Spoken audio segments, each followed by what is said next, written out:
Welcome to the Building a Chicken Coop podcast with Bob Keene. Building a chicken house. As you go about the process of building a chicken house, it's likely that you're going to come across some questions you have about the process.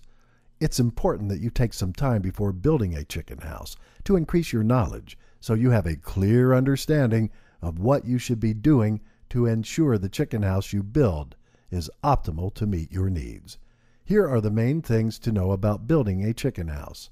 Size impacts eggs laid. One of the biggest factors that will impact how many eggs your chickens lay over the course of time is how large of a chicken house you have built. If the chickens at all feel like they're crowded in, they're not going to be laying eggs optimally. Ideally, if you plan to have more than 7 birds, you should opt for a larger chicken house. This will help ensure that they are happy and have plenty of room to move around. If you are having fewer than 3 birds, then you can very easily go with a smaller coop, which will cover your needs effectively. Lighting is important. Another thing you'll want to give some consideration to while building your chicken house is how much lighting will be available. Ideally, you want to set the chicken house up in a spot that maximizes the morning sunlight.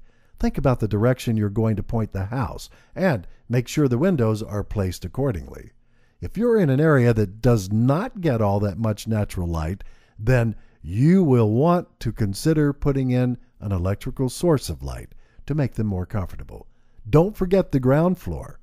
Many times people get so caught up with what they're going to build the chicken coop out of that, believe it or not, they forget to consider the ground floor. There are a variety of different materials you can build the ground floor out of, so think about which is going to work best while building a chicken house to meet your needs. If you live in a wet climate, a sawdust ground floor is not going to be nearly as good as a sand floor would, which will drain much better. Consider local animals. Finally, the last thing you must think about is any local animals, that frequently come through the area. If any of them are predatory, you're going to need to make sure that you have a well-built cage around the coop to prevent them from becoming a problem and potentially trying to get at your chickens. Since this will have a large impact on their overall safety, it's something not to overlook. So, be sure you keep these tips in mind while building a chicken house. Bill Keene is a former poultry farmer and the author of the guide, Building a Chicken Coop.